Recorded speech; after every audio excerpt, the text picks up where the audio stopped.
बिंदास देखो, आराम से देखो, प्यार से देखो, खुशी से देखो, देयर आर नो स्पॉयलर्स। अबे ये कौन सा पाकिस्तान है मियां जहाँ कोई जनाब ना करे, ऐसा तो बोल ही नहीं रहा। मत रहने तो अक्षय खन्ना को अंडररेटेड भाई, रोको कोई। संजू बाबा की और फार्मिंग करने की जरूरत है ही नहीं ना। मुझे एक खराब परफॉर्मेंस नहीं मिली पिक्चर में, हाथ एकदम गर्मा गए लोगों के, रीड की एक्टिंग में गुदगुदी हो गई। तुम्हें समझ में आ जाता है कि हाँ भाई, रहमान डकैती की बीवी मौत कसाई नुमा तो होगी। वो आदमी तो पहले ऑयल टप पे डीडी पार्टी के लिए तैयार है वो आदमी।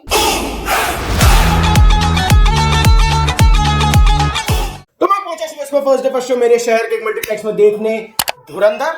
And I can tell you one thing कि तेरे इश्क में से तो कम भीड़ थी भाई पिक्चर में, जो कि काफी हार्ट ब्रेकिंग है। लेकिन मेरा फर्स्ट थॉट तो ये है कि माशाअल्लाह, सुभान अल्लाह। दो थॉट हो गए बट फिर भी तुम समझ गए ना मैं क्या कहना चाह रहा हूँ। वो धमाका कर दिया भाईजान, धमाका। मैं तो भाई साहब आज ऐसी बात करने वाला हूँ क्योंकि मैंने अपनी जिंदगी की सबसे लंबी फिल्म थिएटर में देखी है, 3 घंटे 34 मिनट और 1 सेकंड की, जिसका नाम जैसे कि मैंने बताया धुरंधर है। एंड फिल्म में 70-80% लोग ऐसे ही बात कर रहे हैं और आई एम नॉट कंप्लेनिंग भाईजान, मुझे बड़ा मजा आया। So welcome to your very own channel Gupshup with Madhuri Kashyap and मैं आपका अपना कॉन्फिडेंट आलिक रवि माथुर आज रिव्यू करूंगा धुरंधर।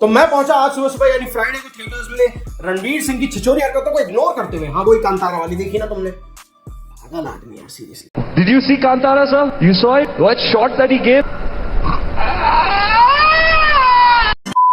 तो मैं उन्हीं हरकतों को इग्नोर करते हुए पहुंचा अक्षय खन्ना की धुरंधर देखने। अब मैं ऐसा क्यों कह रहा हूं ये मैं आपको रिव्यू में बताऊंगा। तो क्या ये फिल्म फाइनली रणवीर सिंह का कमबैक करवा पाएगी? क्या इस फिल्म के जो डायरेक्टर आदित्य धर, जिन्होंने इससे पहले उरी भी डायरेक्ट करी है, क्या ये उस चीज को एक नॉच ऊपर ले गए हैं, 10 नॉच ऊपर ले गए हैं, या उतना भी नहीं बना पाए? क्या इन लोगों ने जो इतनी बड़ी एक एंसेंबल कास्ट इकट्ठी करी थी उसको जस्टिफाई भी कर पाए या नहीं? और सबसे बड़ी बात जो इसके टीजर और ट्रेलर से लग रहा था कि भाई ये तो फायर है, ये तो मतलब साल की सबसे बड़ी फिल्म आने वाली है, क्या वो एक्चुअली हुआ है? ये सारे सवालों के जवाब आपको देता हूं। प्लॉट से शुरू करते हैं। तो पिक्चर शुरू होती है ईयर 1999 में। कांदाहार हाईजैक का सीन हमें दिखाया जाता है जहां पे आर माधवन साहब जो कि प्ले कर रहे हैं आईबी के चीफ अजय सान्याल, जो कि हम सब जानते हैं क्या प्ले करना चाह रहे हो एक्चुअली, बट वो नाम उन्होंने यहाँ यूज नहीं करा है। उनको दिखाया जाता है एंड वो काफी दुखी है इन चीजों से जो बार बार हिंदुस्तान में हो रही है। एंड वो एक प्रोजेक्ट पेश करते हैं गवर्नमेंट के सामने जिसका नाम है प्रोजेक्ट धुरंधर। लेकिन उनके इस प्रोजेक्ट को सिरे से नकार दिया जाता है ये बोल के कि ये फीजिबल नहीं है। फिर कहानी आगे जाती है 2001 में पार्लियामेंट अटैक्स जब होते हैं तब गवर्नमेंट को कहीं ना कहीं लगता है कि यार प्रोजेक्ट धुरंधर में हाथ डाला तो जा सकता है, कुछ बात तो है इसमें।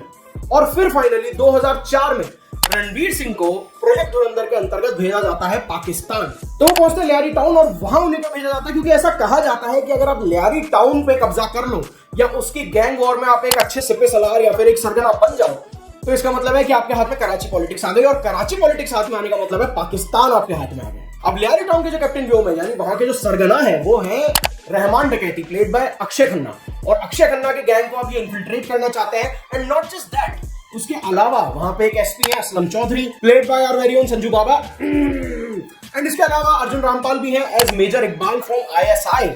और ये सब को इन्फिल्ट्रेट करके रणवीर सिंह को वहां पहुंचना है। बेसिक मिशन ये है कि उनको अंदर से खोखला करना है पाकिस्तान को, जिससे इंडिया पे जो लगातार अटैक्स होते हैं ये रुके। अब वो धीरे धीरे सीढ़ियां चढ़ने के लिए क्या क्या करते हैं, कितना टाइम उन्हें लगता है, क्या क्या उनके साथ होता है, इस बीच उन्हें कौन कौन मिलता है, उनका एक लव इंटरेस्ट भी बनता है। अब ये सब मिलके एक 3.5 घंटे की फिल्म का एक टाइट नरेशन कैसे बनाती है, इसी बारे में पूरी फिल्म है। फर्स्ट ऑफ ऑल मैं क्लियरली बता दूं, फिल्म का फर्स्ट हाफ 2 घंटे का है और उसका जो पहला 1 घंटा है वो आउटस्टैंडिंग है। जिस तरीके से स्पाइस को दिखाया गया है, जिस तरीके से दिखाया गया है कि एक जासूस को एक अपना देश छोड़ के, अपनी फैमिली छोड़ के, अपना सब कुछ छोड़ के दूसरे देश में जाना है और वहां पे उन लोगों के बीच रहना है, उनको अपनाना है, ये जानते हुए भी कि ये मेरे दुश्मन है, वो चीज को इतने जबरदस्त तरीके से फिल्म में दिखाया है। उस 1 घंटे में जो जिस तरीके से रणवीर सिंह ने अपनी आंखों से, अपने बॉडी लैंग्वेज से काम किया है, क्योंकि रणवीर सिंह के डायलॉग्स बहुत ही कम है, उसे सिर्फ अपनी बॉडी लैंग्वेज से दिखाना है कि वो कैसा महसूस कर रहा है। तो वो जो शुरुआती 1 घंटा है वो बहुत बढ़िया है, लेकिन उसके बाद जो 1 घंटा है यानी latter half of the pre interval portion, वो भाई आपको थोड़ा सा झिला देगा, आपको महसूस करा देगा कि हाँ ये फिल्म 3 घंटे 34 मिनट की है, जो कि नहीं होना चाहिए था।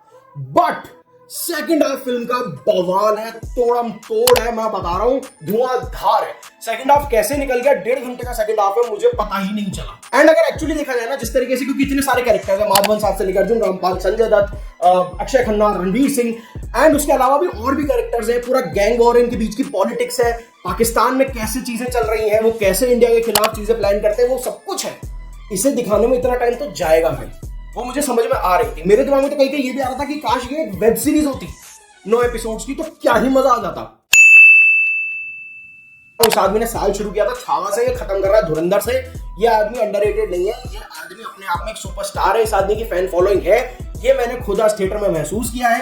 जब जब अक्षय खन्ना स्क्रीन पे आ रहा था तब लोगों को मजा आ रहा था, तब तक तालियां बज रही थी, सीटियां बज रही थी। अक्षय खन्ना एज रहमान डकैत इज आउटस्टैंडिंग। अक्षय खन्ना को तुम आजकल देख रहे हो ना, गाल अंदर घुस चुके हैं, थोड़ी हाइट भी कमी है उनकी, पतला दुबला सा आदमी है, लेकिन उस आदमी की ऐसी ऑरा फॉर्मिंग करी है, पर्सनैलिटी, आंखें, वो डायलॉग डिलीवरी, तुम्हें समझ में आ जाता है कि हाँ भाई रहमान डकैती की दीवी मौत कसाईनुमा तो होगी। एक जगह पे उन्हें दो लोगों से लड़ना पड़ता है जो उनसे तिगुने साइज के होंगे। मैं बता नहीं रहा हूँ कौन है, वो आप फिल्म देखोगे आपको पता चलेगा। दोनों की गुद्दी नाप देता है अक्षय खन्ना, एंड आपको एक भी जगह ऐसा फील नहीं होगा कि ये अजीब है, क्योंकि नहीं, अक्षय खन्ना की ऑरा फॉर्मिंग ऐसी करी, उसकी पर्सनालिटी ऐसी बिल्ड करी कि रहमान डकैत ये कर सकता है, एंड यही एज एन एक्टर जीत है उसकी। Then there is Ranveer Singh. अब उनके हरकतों में एक बार छोड़ दिया जाए तो भाई फिल्म में उनका काम जबरदस्त है। रणवीर सिंह की परफॉर्मेंस देखिए ना, बहुत रिस्ट्रेंड है। उनको बताया गया है कि आप बहुत दबा के काम करना है, आपको कहीं चीखना चिल्लाना नहीं है, बहुत सारा इमोशन नहीं दिखाना, जो करना आंखों से कर, उसके अलावा कुछ मत कर। और इसके लिए मैं आपको एक एग्जांपल देता हूँ। फिल्म में 26/11 अटैक दिखाया गया है, जो हमारे यहाँ हुआ था, ताज अटैक। और उस सीन में पाकिस्तानी जो है, ये सारे टेररिस्ट जो हैं, ये बैठ के मैच की तरह एंजॉय कर रहे हैं उसे, एंड रणवीर सिंह उन्हीं के बीच में है, उन्हीं का एक सदस्य बना हुआ है, तो वो बोल भी नहीं सकता उसके अंदर क्या चल रहा है। एंड वहां पे उसकी आंखों से जो रणवीर सिंह ने खेल किया है कि वो जो गुस्सा उसके अंदर भर रहा है कि ये मेरे घर में कैसे घुस गए, इनकी हिम्मत कैसे हो गई इतनी, एक वो गिल्ट भी उसके अंदर कि यार मैं भी तो इन्हीं के साथ बैठा हूँ। Oh man, what a scene. उसको किस तरीके से लिखा है, उसको किस तरीके से फिल्माया है, एंड इन्होंने एक्चुअल फुटेज यूज करी है।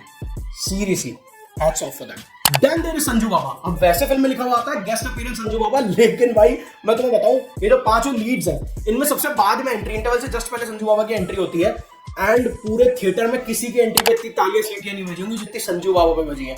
लोगों के फोन निकल गए, हाथ एकदम गर्मा गए लोगों के, रीढ़ की हड्डी में गुदगुदी हो गई कि कौन आने वाला है। And then after Sanju Baba, and Sanju Baba is killer. बहुत टाइम बाद ही बोलने को मिल रहा है मुझे, संजू बाबा को अजीब से ही रोल मिलने लग गए। साउथ की फिल्मों में अजीब से विलन बन जाते हैं, हर फिल्म में एक जैसा ही काम करते हैं, एक जैसा लुक उनका होता है।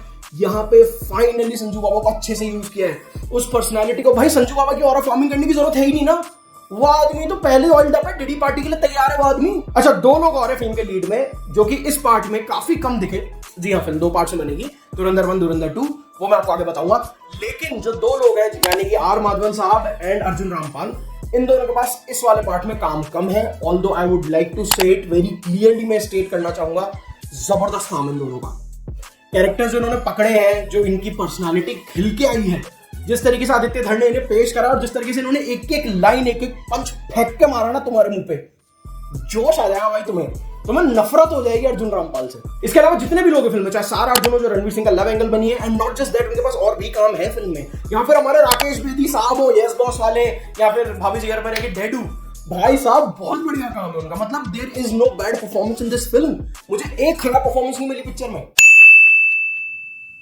अब अगर बात करूं सबसे पहले प्लस पॉइंट्स की, तो डायरेक्शन। आदित्य धर उरी लेवल को 10 गुना कर दिया उस आदमी ने भाई। आदित्य धर ने पूरे टाइम अपनी पकड़ बनाए रखी, और ये उनकी डायरेक्शन की जीत है। एक एक कैरेक्टर को उन्होंने इतना ढंग से निखार के निकाला है आपके सामने, टाइम दिया है, एंड पूरी रेस्पेक्ट दी जो हर एक एक्टर और हर एक कैरेक्टर डिजर्व करता है। एंड जो रूट लिया है भाई, नो नॉनसेंस स्पाई थ्रिलर का, मतलब हमारे देश में वो वाली स्पाई थ्रिलर्स भी काफी बन रही हैं आजकल, जिसमें बिकिनीज होती हैं, बीच डांसेस होते हैं, ऐसी वाली मतलब बिल्कुल out of the world kind of fights होती हैं कि भाई एक को मारा 100 लोग गिर गए, और ये सब वाली फिल्में भी काफी बन रही है हमारे यहाँ स्पाई थ्रिलर के नाम पे, और मैं उन्हें भी इंजॉय करता हूँ अगर वो अच्छे से बनी हो।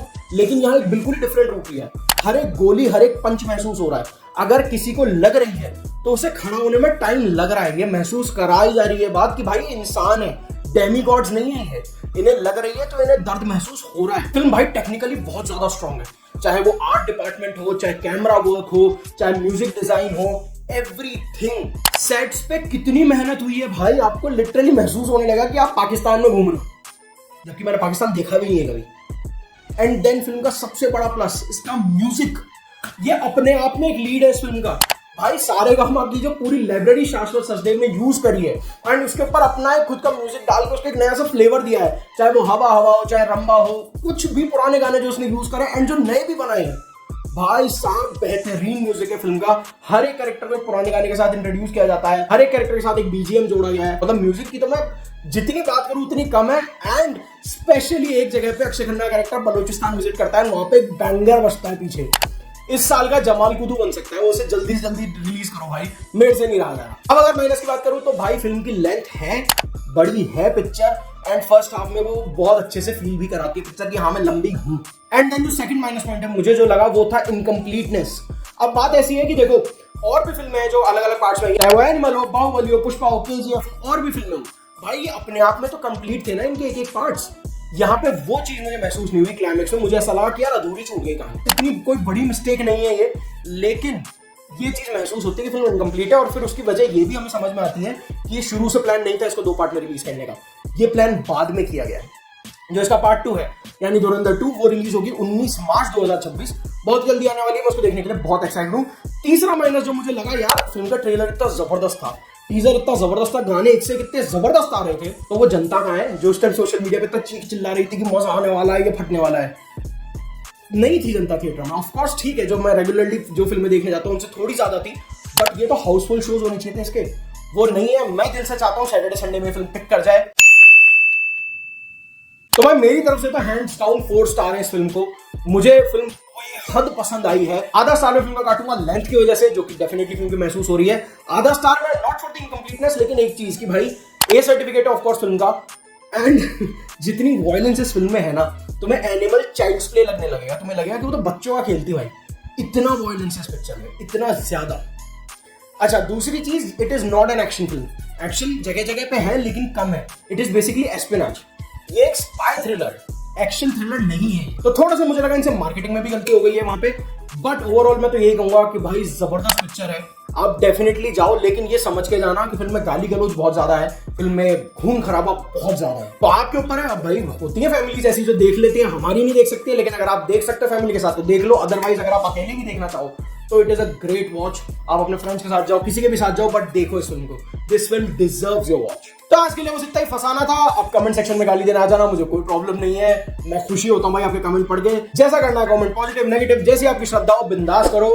मिलते हैं आपसे बहुत जल्दी। लाइक शेयर सब्सक्राइब करते हैं। बस जय श्री राम, वंदे मातरम।